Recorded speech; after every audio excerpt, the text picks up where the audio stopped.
Assalamualaikum warahmatullahi wabarakatuh. Perkenalkan, nama saya Gitsa Zahira Sofa. Di sini saya akan sedikit membahas mengenai definisi delik, apa itu rumusan delik, dan macam-macam delik. Yang pertama ada pengertian delik.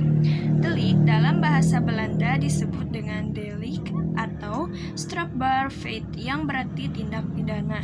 Selain tindak pidana, para pakar dalam menerjemahkan istilah delik atau strafbaar juga beragam, antara lain perbuatan pidana, peristiwa pidana, dan pelanggaran pidana.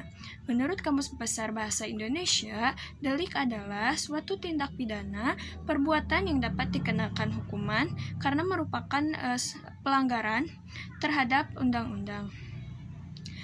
Menurut Kansil, dalam pengantar ilmu hukum dan tata hukum Indonesia memberikan pengertian tentang apa itu delik.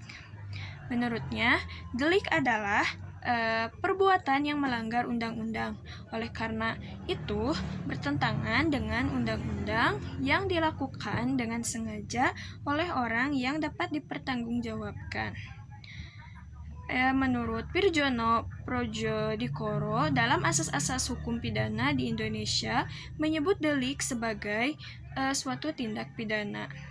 Menurut dia, tindak pidana adalah suatu perbuatan yang pelakunya dapat dikatakan merupakan subjek tindak pidana.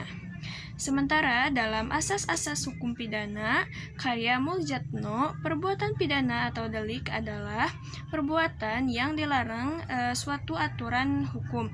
Larangan mana disertai ancaman atau sanksi yang berupa pidana tertentu bagi barang siapa yang melanggar larangan tersebut. Yang selanjutnya ada rumusan delik.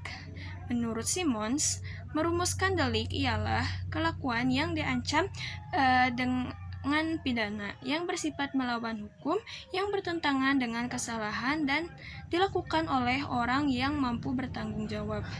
Jonkers dan Utrecht memandang rumusan Simons ini merupakan perumusan yang lengkap yang meliputi A. Diancam dengan pidana oleh hukum. B. Bertentangan dengan hukum. C. Dilakukan oleh orang yang bersalah. Dan D. Orang itu dipandang bertanggung jawab atas perbuatannya. Yang terakhir ada macam-macam delik. Yang pertama ada delik kejahatan dan delik pelanggaran.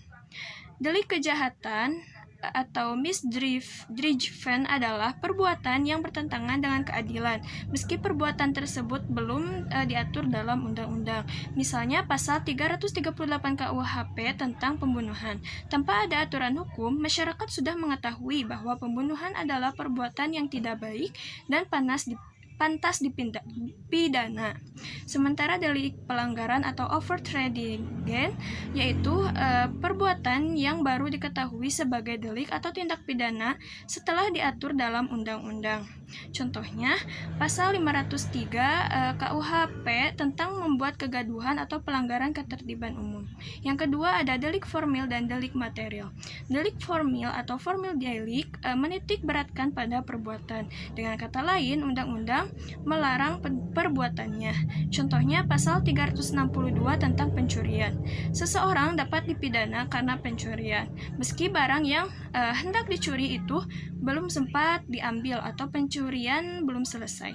Sementara delik material atau material delik menekankan pada akibat dari suatu perbuatan tersebut. Artinya, undang-undang melarang akibat dari suatu perbuatan tersebut. Misalnya, pasal 338 tentang pembunuhan.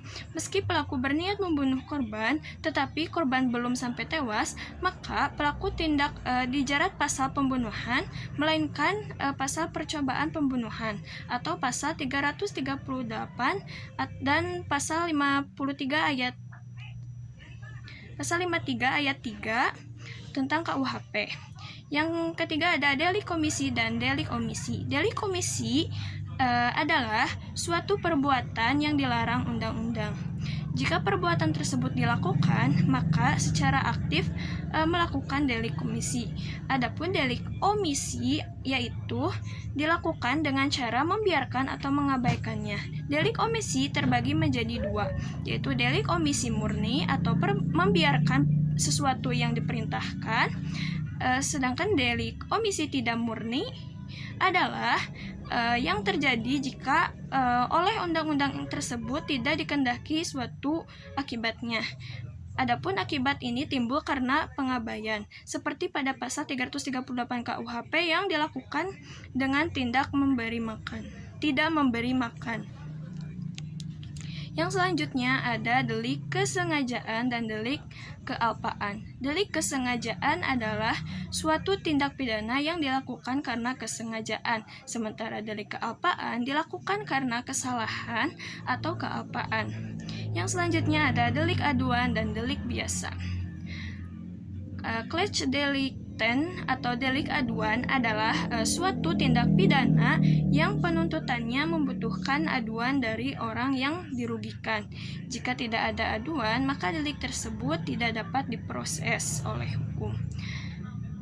Misalnya terdapat pada pasal 284 KUHP tentang perzinahan perlu aduan dari suami atau istri selaku korban. Adapun delik biasa atau gewone delikten adalah perbuatan pidana yang dapat dituntut tanpa adanya pengaduan. Yang selanjutnya ada delik umum dan delik khusus.